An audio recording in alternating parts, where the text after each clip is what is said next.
1, you're not spending enough time with the language. 2, you're terrified of making mistakes and looking stupid. I've been studying English forever. I watch movies, I chat with friends, but I just don't seem to be improving. I've used all of the best textbooks, but I'm not getting any better. I'm not getting any closer to fluency.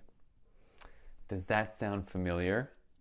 I'm going to give you 4 reasons why this might be happening, as well as a plan for how to improve. If you don't know me, my name's William from Solaris English, and I'm here to help you improve your English with confidence. Okay, let's get into it. Number 1, lack of time spent with the language. This might seem kind of obvious to most people. When I say this, they think, of course, to learn a language, you just need to spend more time with it. But realistically, when we're learning a language, most of us don't actually spend enough time learning it. What do I mean by that? Usually what we'll do is we'll go to a language class for an hour a week, or we'll spend 20 minutes a day on a certain app that we all use and wonder why we're not progressing. Realistically, if you think about a child, they spend many years listening to their parents speak before they start to speak themselves. So they spend a significant amount of time learning and digesting the language before they actually start to speak. If you think about yourself as a child learning English, what you're going to want to do is spend the same amount of time that a child would. What does that mean? Try to spend as much time as possible engaged with the language. What I like to do is when I wake up in the morning and I'm doing chores, I like to put on a podcast. Now, the important thing about this is that I try to choose something that's at a level that I can understand. So when I say engage with the language as much as possible, I mean engage with it in a way that you can actually understand. If you have material that's way too hard or way too easy, you're going to feel really overly challenged and you're not going to want to do it, or you're going to feel under-challenged and you're going to be bored. So you want to find something that's at a level that you can understand the majority of. You understand 80% of it, and let's say the other 20% you don't. One thing to keep in mind with this is that the other 20%, don't get stressed about it. It's perfectly normal. Actually, this is one thing that helped me a lot when I was learning French, is if you go into it knowing that you're not going to understand everything and you focus just on hearing the words over and over and over in a natural way, eventually you're going to get it. This is a great excuse to watch more TV. Find a TV show that you like. Find a podcast that you find interesting. In the morning when you're doing chores, listen to a podcast. In the evening before bed, listen to a radio program. Try to watch your favorite TV show again in English, but just try to engage with the language as much as possible. If you normally watch YouTube in your language, try to watch it in English instead. Okay? This will help you so much. And remember, you don't have to understand everything. Number 2, and this is something that I struggle with and many people struggle with, it's the fear of making mistakes. So this is super common. So most of the cultures that we grew up in and most of the ways that we have studied language in school emphasize perfectionism. So what do I mean by that? I live in Canada and we study French for probably 6 years. Did I speak French after grade 9? I did not. Why did I not speak French? Because the biggest focus in the classroom was being perfect. It wasn't fluency. Obviously, learning language is a complex and complicated process. So if you're focused on being perfect, what's going to happen is that you're not actually going to progress, because at every step of the way, you're going to feel like a failure, feel like you're not smart enough, and that you're not doing enough, and that you'll never achieve perfection.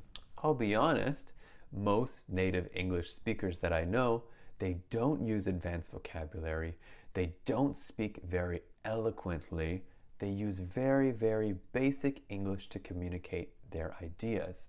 So this is all you really need if you want to achieve fluency. if you want to do really well on an IELTS test or other type of examination, and that's going to require a bit more structure and focus.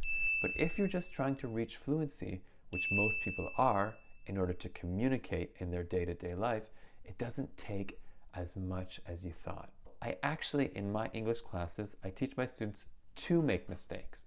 I don't correct them, maybe at the end of the class if there's a very big mistake, but what actually happens is that if you spend enough time engaging with the language, listening, you will learn what sounds natural and what doesn't.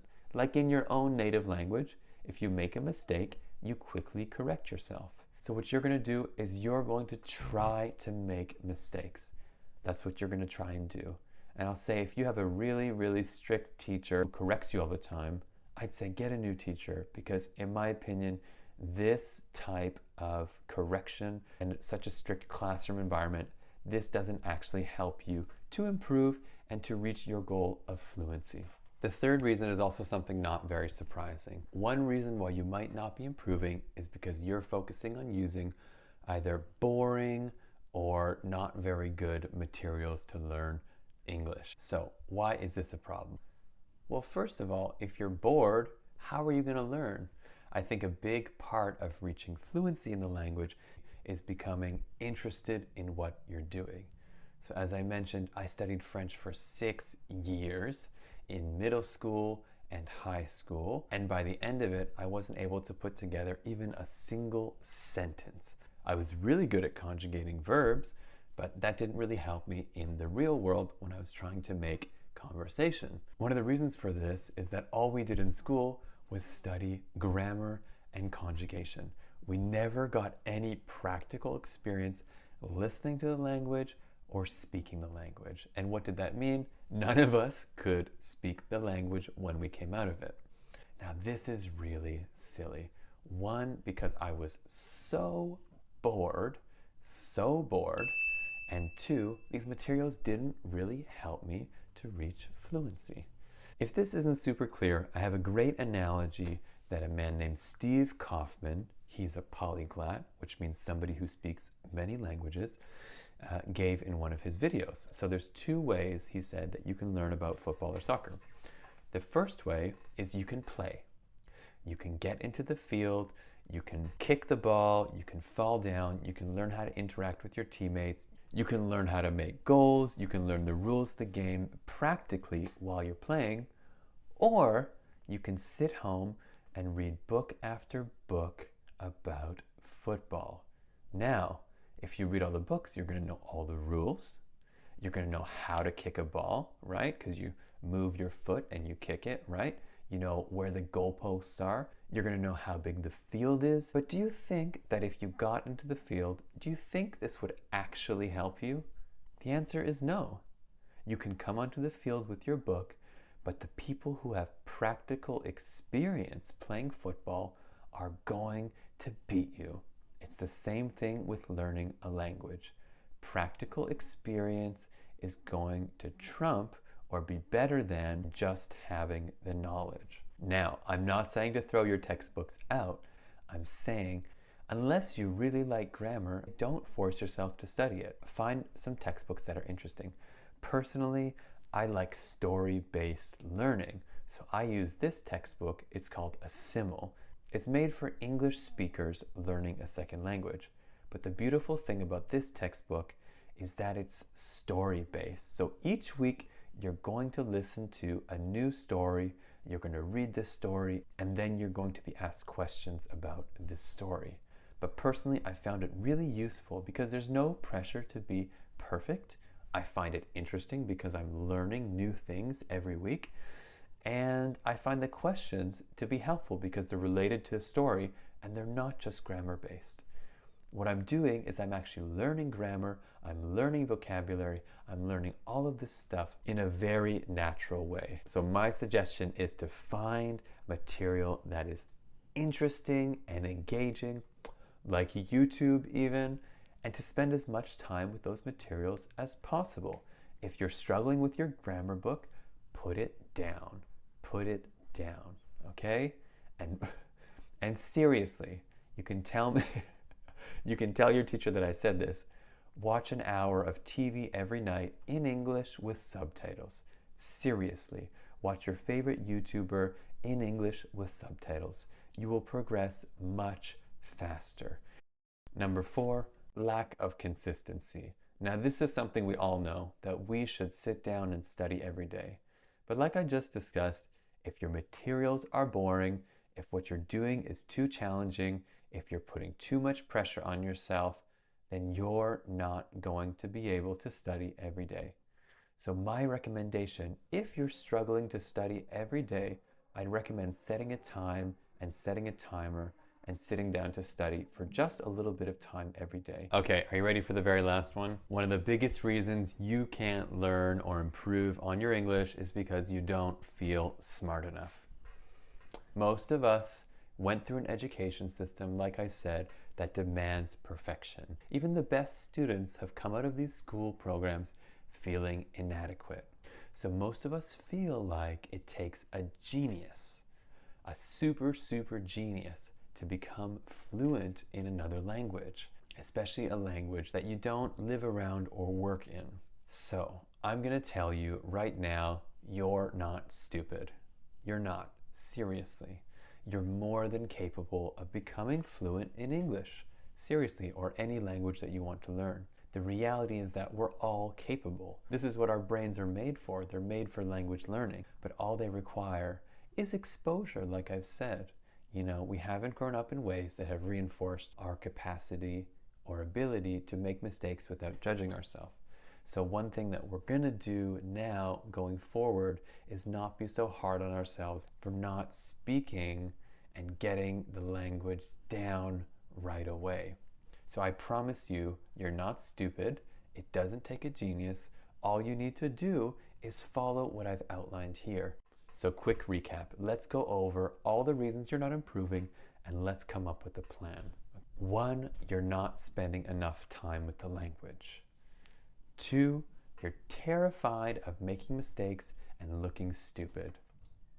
3, you're studying from boring or uninteresting materials that aren't really helping you progress. 4, a lack of discipline. You aren't sitting down consistently to study each and every day, and this is a problem. 5, you think you're not smart enough. So let's go over what you're gonna do now in order to improve, starting today, okay? So first of all, you're gonna spend more time with the language. You're gonna wake up and you're gonna listen to English. Before you go to bed, you're gonna watch a TV program or YouTube in English. Remember, not something too easy and not something too hard, okay? And make sure it's interesting. 2, you're going to make more mistakes. You're even going to try to make mistakes. It sounds crazy, but I promise you that that's gonna help you, okay? When you make mistakes, you're not gonna be hard on yourself. You're gonna know that it's part of the process, that actually, the more mistakes you make, the faster you're going to learn, okay? So go make mistakes. 3, you're gonna find more interesting materials to use. You're gonna experiment with different textbooks, or you're gonna stop using textbooks and you're just gonna watch YouTube and TV, okay? You're gonna find an interesting way to study. Maybe you're gonna watch this video and you're gonna write down all the interesting and new words that you've heard. And then the next time you speak English, you're gonna try and use them. Find some ways that you find interesting and engaging and focus on that. Do it. Do it now. Start today. Next, you're gonna set a time where you sit down and you study English every day. There's this interesting way to get things done that's called habit stacking. So habit stacking is when you put one task on top of another. So for example, I like to wake up, I like to do some exercise, and then I eat breakfast, and then I shower, and then I study French, okay? It's the same thing every morning. If you're able to add this habit on top of another habit, then it's really gonna make it so much easier for you to improve, okay? So you're gonna add this habit to another habit if you want, or just sit down for 20 minutes a day at any time and study English, okay? because this is important. Now, the last one's hard to change. Obviously, if you don't feel smart enough, that's gonna take time to prove yourself wrong. But just keep in mind that it doesn't take a genius. There are obviously people who are more talented than others when it comes to learning language. But I'd say for the majority of people, it's not gonna take that much. It just requires interest and consistency. You will reach fluency. So keep that in mind the next time you're being hard on yourself for not improving. It's just gonna take time, and you don't know what you don't know, okay? I hope this video was helpful. If you liked it, give me a thumbs up, a comment. What would be super interesting for myself and all the other people watching this video is if you share the ways in which you have improved. So do you have a unique study technique? Is there a way that you've reached fluency or have improved in a language in an interesting way? Let us know in the comments. I'd love to read it. Okay, see you next time.